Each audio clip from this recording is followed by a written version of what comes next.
Et yop les gens, c'est Brozy pour une nouvelle vidéo. Aujourd'hui, une petite vidéo sur un top 8 des hackers les plus connus de l'histoire. J'ai vu que la vidéo précédente du top 10 des jeux les plus vendus vous a bien plu. Alors je me suis dit pourquoi pas continuer les top 10, mais maintenant ce serait un petit top 8. Et on commence directement sur la 8ème place. En 8ème place, nous avons David Smith.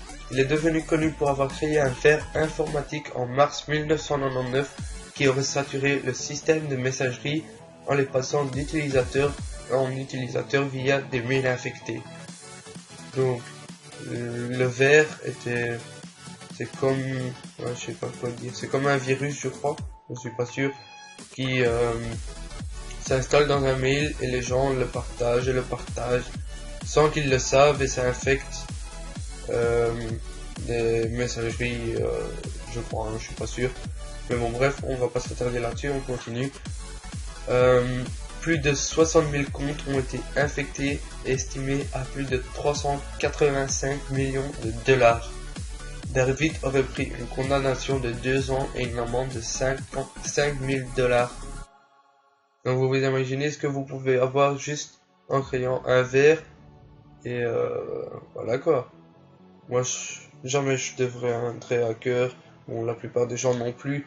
Même si ça vient une fois dans la tête, oh, c'est chouette pour une fois voir comment ça marche.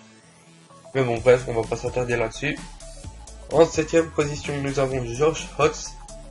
George Hotz est un hacker américain connu pour son déverrouillage d'iPhone, le fameux jailbreak, ainsi que son déverrouillage de la PlayStation 3. Le jailbreak consistant de faire sauter les protections des appareils fonctionnant sur le système d'exploitation iOS, permettant ainsi d'accéder à toutes les fonctionnalités de celui-ci, en rendant possible le téléchargement et l'installation d'applications sans payer. Donc les gens qui ont un jailbreak sur leur iPhone, dites-lui merci. En 6ème position, nous avons Michael Kals. En 2000, à seulement 15 ans, Michael Kals aurait su lancer une série d'attaques informatiques contre plusieurs sites web de géants commerciaux tels que Amazon, Yahoo, eBay, Dell ou encore CNN. Aujourd'hui, Michael explique qu'il n'était pas un professionnel. Loin de là, il a fait cette attaque avec un programme que ses copains ont créé. Aujourd'hui, Michael travaille pour une entreprise de sécurité informatique. Excusez-moi. En 5ème position, nous avons Gary McKinnon. En 2002, Gary aurait envoyé un message très spécial qui serait apparu sur l'un des PC américains de l'armée américaine. Le message était: votre sécurité, c'est de la merde, je suis solo et je continuerai à perturber au plus haut niveau. McKinnon aurait accédé à 97 ordinateurs appartenant à l'US Army, à la NASA, à l'armée de terre, à l'armée de l'air, à la marine, au ministre de la Défense et ainsi que au Pentagone. Plus tard, McKinnon aurait avoué qu'il aurait fait ça pour voir s'il existait des ovnis. Vous voyez comment ça peut aller loin, les gens. Gary risquait une peine de 70 ans de prison, mais Gary a été diagnostiqué comme étant atteint d'une forme d'autisme. Donc, vous voyez les gens, comment ça peut aller loin, juste pour voir si des ovnis, si l'armée américaine lui cachait des choses sur, nous cache des choses sur les aliens et tout, et lui voilà, il s'est amusé à aller voir si on savait si les aliens existaient vraiment et si l'armée américaine nous le cachait. En 4ème position, nous avons Robert Tappan Morris. En 1988, cet étudiant diplômé de l'université Harvard décida de tester la taille d'Internet. Il créa le ver Morris, qui est sûrement de son nom Robert Tappan Morris, qui infectera plus de 6000 machines Unix, en le faisant cracher. Donc, voilà quoi. Des millions de dollars de dommages seront alors estimés. C'est probablement le premier ver de cette sorte Maurice sera finalement capturé, condamné à une amende et condamné à une probation de 3 ans et 400 heures de travail d'intérêt général. Le disque utilisé pour écrire le vers est maintenant disponible dans le musée Sciences de Boston, et Maurice est à présent professeur de Massachusetts Institute of Technology. Donc là aussi, il a créé un vers et il a infecté plus de 6000 machines Unix en le faisant cracher. Donc toi, si tu étais sur ton PC, et en une fois, ça s'éteint. Voilà. Lui, il a créé ce vers et comme vous pouvez le voir maintenant, le disque où le vers a été écrit dessus est maintenant disponible dans le musée de Sciences of Boston. Donc si vous voyez ma vidéo en Amérique, vous savez où aller. En troisième position, nous avons Adrien Limo. Adrien Limo est né à Boston en 1981. Il avait un style de vie vagabond. Il voyageait beaucoup de cybercafé à cybercafé en passant par des bibliothèques et autres points d'accès sans fil. Il sera introduit dans les réseaux informatiques des grandes entreprises telles que Yahoo, Microsoft, New York et New York Times.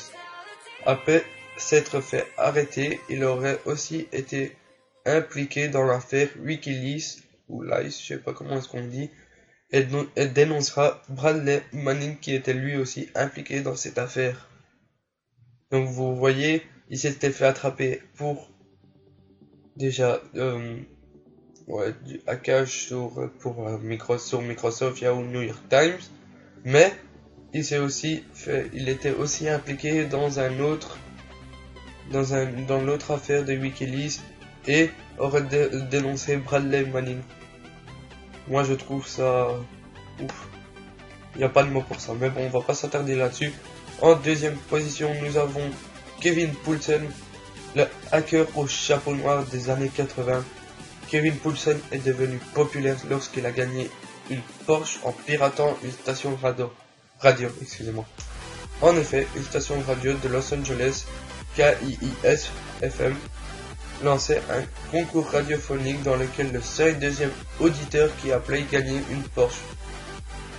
Kevin, en compagnie de 2 amis, pénétra dans le système téléphonique de la radio afin de s'assurer d'être le 102e appelant et remportant le prix. Le FBI part à sa recherche alors que Kevin se cache en fugitif. Il sera cependant arrêté en 1991. Il plaidera coupable et sera condamné à 4 ans et 3 mois de prison. La plus lourde peine jamais infligée à l'époque. Après être sorti de prison, Kevin travaille maintenant en tant que journaliste pour Wired News.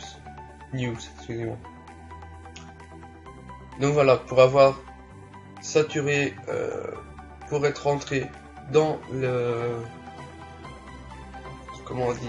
dans le système téléphonique de la radio pour s'assurer d'être 102e, il a pris 4 ans et 3 mois de prison. 4 ans et 3 mois de prison pour avoir pénétré dans le système téléphonique pour gagner une Porsche. Je trouve ça vraiment absurde. Mais bon, après 4 ans et 3 mois de prison, je crois quand même qu'il a compris et maintenant il travaille pour le journal. Ça c'est bien.